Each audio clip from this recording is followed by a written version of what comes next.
Ce programme est financé par les amis et partenaires du ministère de Joyce Meyer. Le plan de Dieu nous dépasse lorsque nous traversons des situations difficiles. Et je sais que certains d'entre vous passent par des temps très, très difficiles et vous ne les comprenez pas, vous ne captez pas et ça ne semble pas être juste. Faites confiance à Dieu et faites-le bien.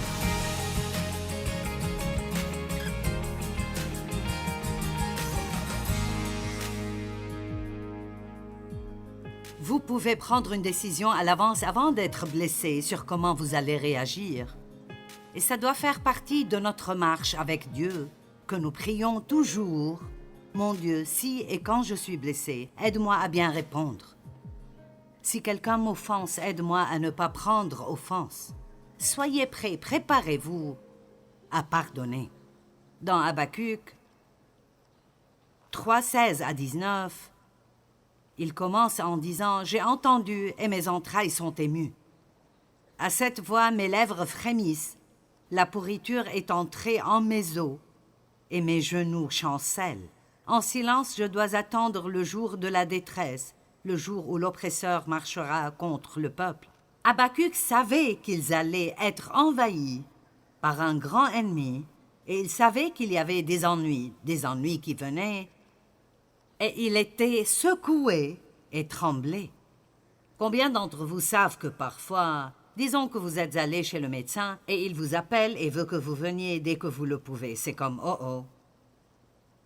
Vous allez avoir peur même avant d'arriver. Regardez bien la décision prise par Habacuc avant même que l'ennemi n'arrive. Car le figuier ne fleurira pas, la vigne ne produira rien.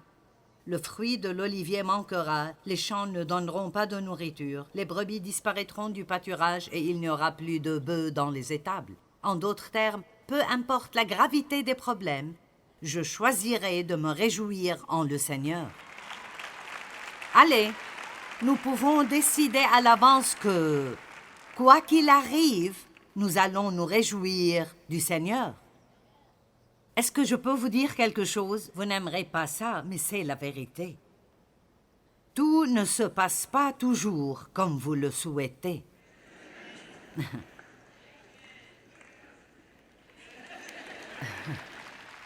Bienvenue dans la réalité.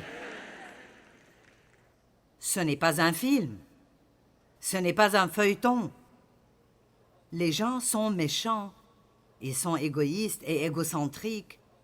Ils vont profiter de vous. Vous allez être blessé. Mais vous pouvez faire un choix. Vous n'avez pas à détester les gens parce qu'ils sont méchants. Vous pouvez avoir de la compassion pour eux et être désolé pour eux. Et c'est vraiment ce que nous sommes censés faire. Je suis arrivée au point avec mon père où je me sentais tellement mal pour lui parce qu'il n'a jamais eu de vie. Il n'a pas eu un bon départ. Il n'a pas appris comme il faut. Et cela ne justifie pas ce qu'il a fait. Ce n'était pas bien et il le savait bien, mais il n'avait pas de vie. Quand il est mort, il n'y avait personne à ses funérailles, tout le monde s'en foutait, il ne manquait à personne. À la fin de sa vie, il n'avait que des regrets. Vous ne voulez pas avoir 90 ans et regarder en arrière et n'avoir que des regrets. Ayez quelque chose à vous rappeler dont vous pouvez être heureux.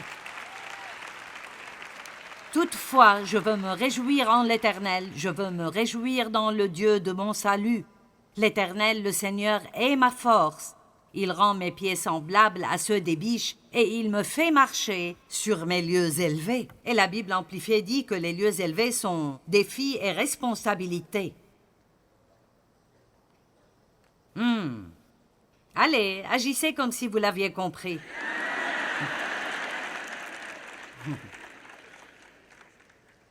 Ne gaspillez pas votre douleur, c'est le titre même de mon message aujourd'hui. Tout le monde est blessé. Tout le monde veut être guéri. Mais tout le monde n'est pas prêt à aider quelqu'un d'autre. Et je crois qu'il y a un but dans ce qui se passe dans notre vie.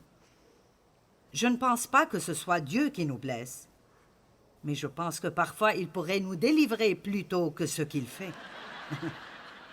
Combien d'entre vous pensent qu'il pourrait faire ça? Et ça devient parfois très déroutant quand il ne le fait pas.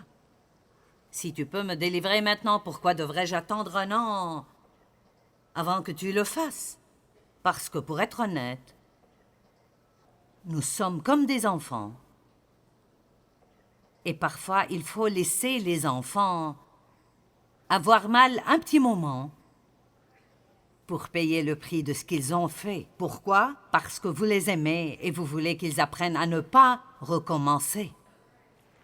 Amen? Donc, si je me suis mis dans un pétrin par manque de connaissances, par des mauvais choix ou par la désobéissance, parfois la meilleure chose que Dieu puisse faire pour moi n'est pas de venir me délivrer rapidement, mais me laisser apprendre une bonne leçon, parce que vous gagnez toujours de l'expérience à travers les choses que vous traversez. Et je tiens à vous dire aujourd'hui que Dieu cherche des personnes pour travailler dans son royaume, mais il veut des gens avec de l'expérience. Amen. Vous pouvez avoir 5 diplômes universitaires sans avoir autant de valeur que quelqu'un qui n'est pas diplômé, mais qui a 5 ou 10 ans d'expérience.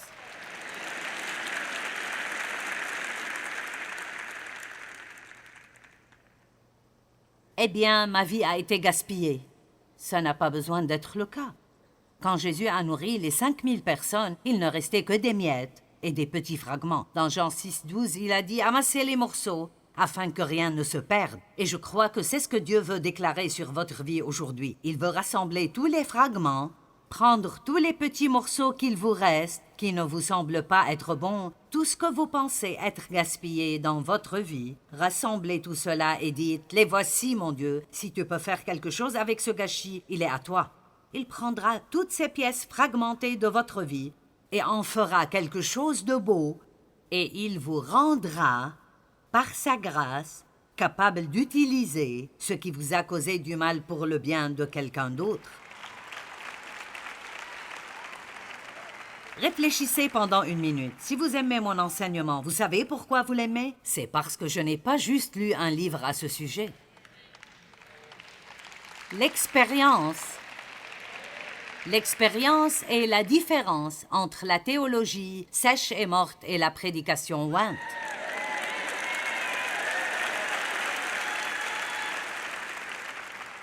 Voulez-vous que je le répète?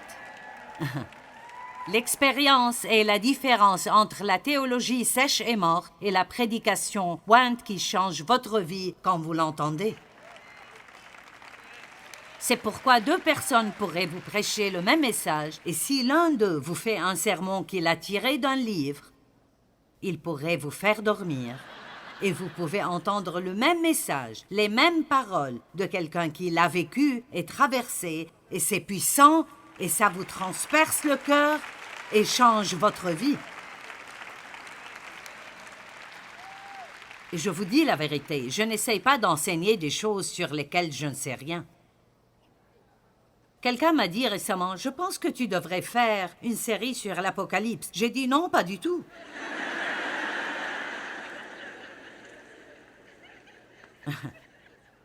Je ne devrais pas. Pourquoi? Parce que je ne la comprends pas.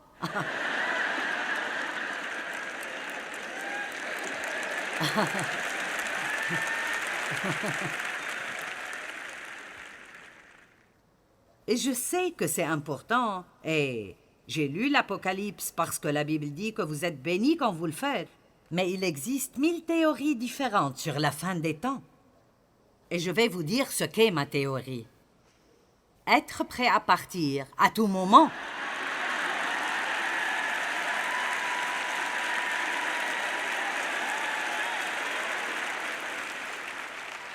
Pourquoi avons-nous besoin de savoir? Je veux dire, Paul pensait qu'il vivait dans les derniers jours. Aussi, nous disons tous que Jésus reviendra bientôt. Eh bien, je sais une chose, s'il vivait dans les derniers jours, le dernier des derniers jours est plus proche maintenant. Et donc, je ne sais pas si Jésus reviendra durant ma vie, mais ce qui me rend heureuse, c'est qu'il peut venir me prendre ce soir et je suis prête.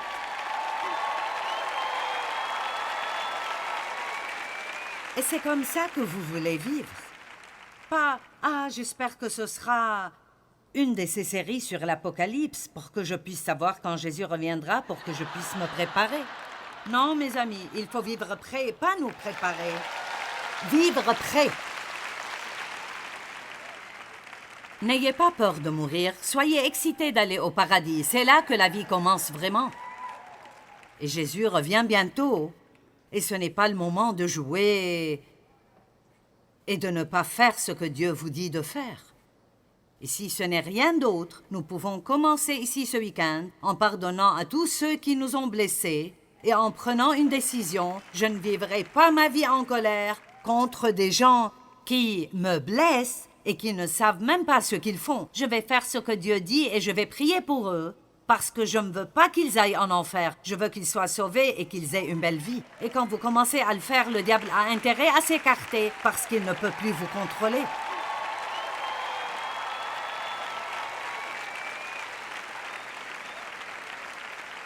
Nous avons le feu du Saint-Esprit qui travaille ici aujourd'hui. Maintenant, je suis au milieu de 20 messages et je ne sais pas ce que je fais. Laissez votre désordre devenir votre ministère. Je parlais à une fille l'autre jour et sa vie s'est avérée tellement différente de ce qu'elle pensait qu'elle serait. Je me souviens d'elle avant le mariage. Et il me semblait qu'elle serait une très bonne prédicatrice. Elle a travaillé avec nous dans notre ministère de prison et elle s'est mariée.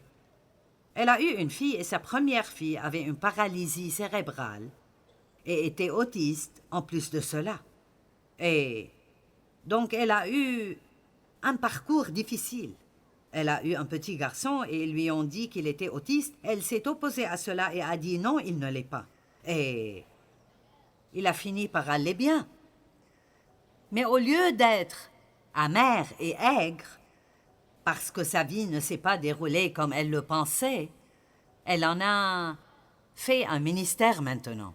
Elle essaye de travailler avec autant d'églises que possible pour les amener à avoir un programme spécial, une salle spéciale, et elle demande à des volontaires de s'occuper des enfants qui ont des besoins spéciaux le dimanche matin pour que les parents puissent avoir une fois par semaine où ils vont ensemble à l'église.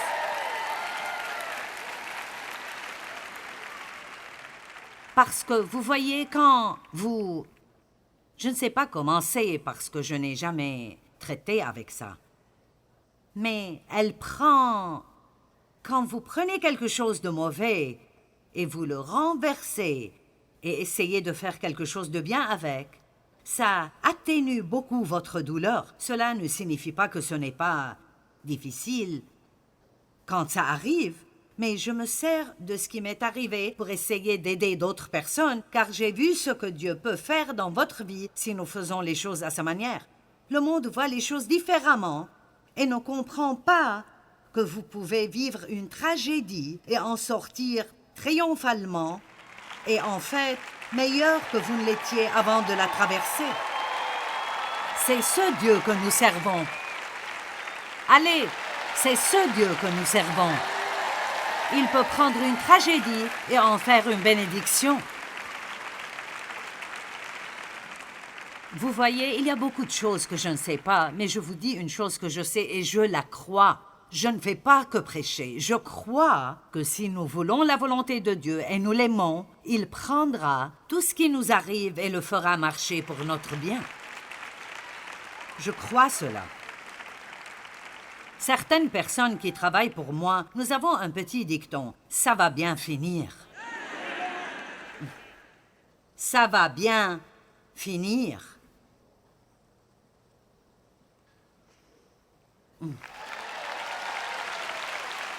Allez, peu importe ce que vous traversez en ce moment, si vous faites les choses à la manière de Dieu, ça va bien finir. Maintenant, je ne fais aucune promesse aux désobéissants, mais si vous êtes prêts à aimer Dieu et à faire ce qu'il vous dit de faire, allez.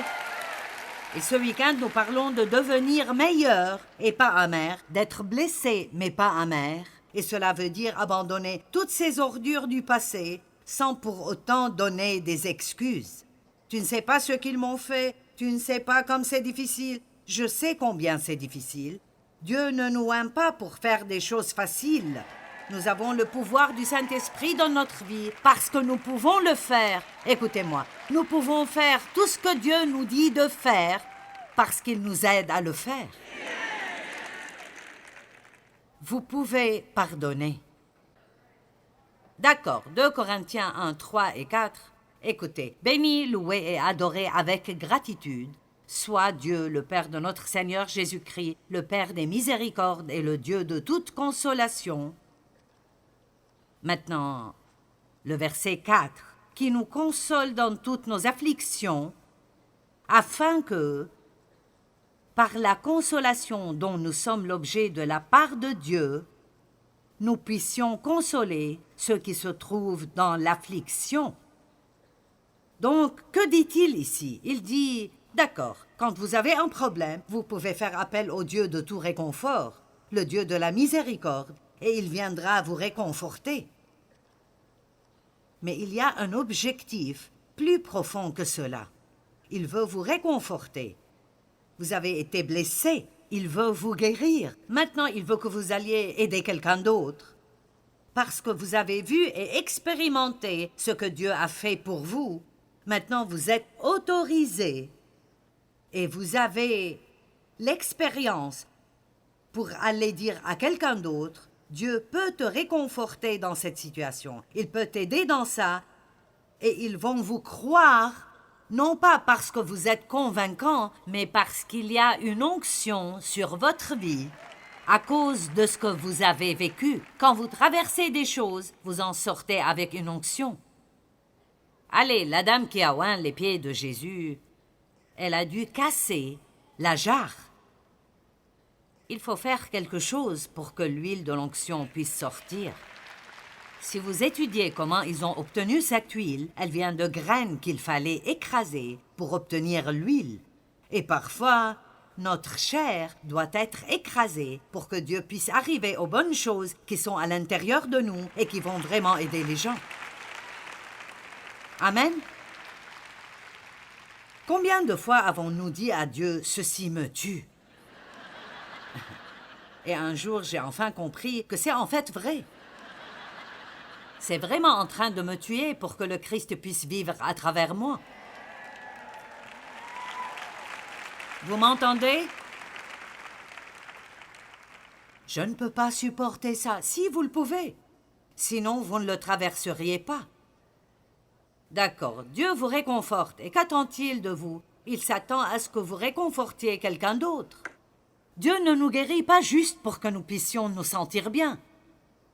Il a un plan pour vous. S'il n'y avait pas de plan pour vous, vous seriez déjà parti d'ici et allé à votre maison au paradis. Je me fiche de si vous êtes jeune ou de si vous êtes vieux. Dieu a un plan pour vous. Si vous êtes ici, Dieu a un plan pour vous. Et donc, au lieu de simplement attendre le prédicateur tout le temps, vous devez découvrir ce que Dieu veut que vous fassiez et vous mettre au travail. Et ce ne sera probablement pas un ministère de plateforme, et c'est une bonne chose. Mais écoutez-moi, chacun d'entre vous peut aider quelqu'un. Chacun d'entre vous peut aider quelqu'un. Chacun peut mettre un sourire sur le visage de quelqu'un. Vous pouvez améliorer la vie de quelqu'un, et alors vous serez si heureux que vous ne pouvez presque pas vous contrôler. Le plan de Dieu nous dépasse lorsque nous traversons des situations difficiles. Et je sais que certains d'entre vous passent par des temps très, très difficiles, et vous ne les comprenez pas, vous ne captez pas, et ça ne semble pas être juste. Faites confiance à Dieu, et faites le bien.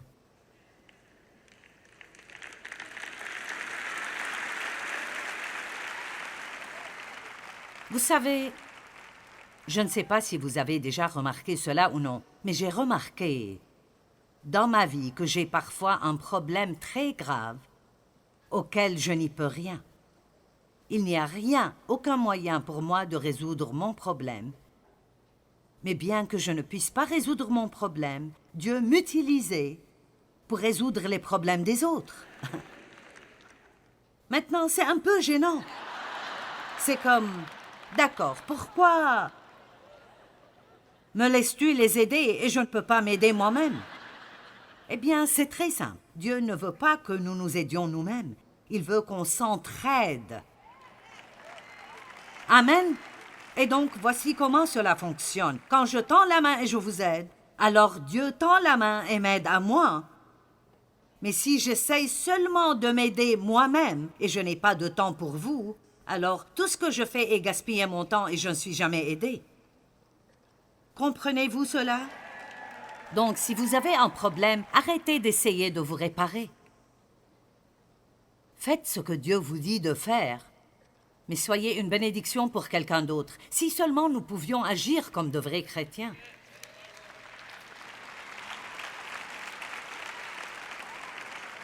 Je veux dire, nous devons juste y arriver. Je vous donne un commandement nouveau. Aimez-vous les uns les autres, comme je vous ai aimés. C'est comme ça que le monde verra que vous êtes mes disciples. Comment pouvons-nous convaincre le monde? Tous ceux qui sont chrétiens, sortez et aimez-vous. Aimez vos ennemis, aimez vos frères et sœurs croyants, pardonnez aux gens qui vous traitent comme une ordure, bénissez-les et aidez-les quand ils ont besoin d'aide. Joseph a été blessé, il a reçu la guérison, et qu'a-t-il fait? Il a aidé les autres. Genèse 50, 18 à 21, ses frères vinrent eux-mêmes se prosterner devant lui dans la confession, et ils dirent « Nous sommes tes serviteurs ». Ce sont ses frères qui l'ont vendu. Joseph leur dit « Apprenez ça, soyez sans crainte, car suis-je à la place de Dieu? La vengeance est la sienne, pas la mienne. » En d'autres termes, oui, je suis dans un endroit où je peux prendre ma revanche, mais je ne le ferai pas. J'ai une chose à faire, et c'est de vous bénir. Dieu s'occupera de tout le reste. Salut! Je n'ai qu'une chose à faire, c'est de vous bénir, et Dieu s'occupera de tout le reste. Vous aviez médité de me faire du mal. Dieu l'a changé en bien. Écoutez le reste de ceci. Pour accomplir ce qui arrive aujourd'hui, pour sauver la vie à un peuple nombreux, Dieu a dû le mettre dans une position où il serait non seulement en mesure de le faire, mais où il aurait assez d'expérience pour gérer la maison du Pharaon pendant cette famine et ainsi pouvoir prendre soin de sa propre famille qu'il avait maltraitée. Allez, Dieu est tellement plus intelligent que nous. Ruth a été blessée quand son mari est décédé, et son beau-frère aussi. Et sa belle-mère, Naomi, était une Juive, et Ruth était une Moabite. Elle adorait Shemosh, et donc, quand Naomi a décidé, maintenant que son mari était décédé, tout comme les maris de ses brus qui étaient ses fils, elle a décidé de retourner chez son peuple à Juda et elle a encouragé Ruth, une Moabite, à rentrer chez elle parce qu'elle a dit « Je suis pauvre, je n'ai rien à t'offrir, je ne peux pas prendre soin de toi. » Mais Ruth a choisi le chemin le plus dur. C'est difficile de trouver quelqu'un qui choisira le chemin le plus difficile. Moïse l'a fait. Il a déclaré qu'il préférait supporter les difficultés avec ses frères que de vivre comme fils de Pharaon. Il a quitté une vie luxurieuse pour faire ce que Dieu voulait qu'il fasse et être en mesure d'aider les gens. Ruth a choisi de rester avec sa belle-mère et il n'avait rien à manger. Elle devait glaner dans les champs pour avoir de quoi manger. Elle a choisi la voie difficile parce qu'elle croyait que c'était ce que Dieu voulait qu'elle fasse. Et elle a dit « Ton peuple sera mon peuple, ton Dieu sera mon Dieu. » Et elle a fini par épouser le type le plus riche du comté et faire partie de la lignée directe de Jésus-Christ. Pas mauvais comme récompense. Notre douleur peut avoir un but si nous sommes obéissants et nous faisons tout ce que Dieu nous montre de faire. Et ce n'est pas uniquement pour notre bien, mais aussi pour le bien de ceux qui nous entourent. Laissez votre douleur devenir le gain de quelqu'un d'autre.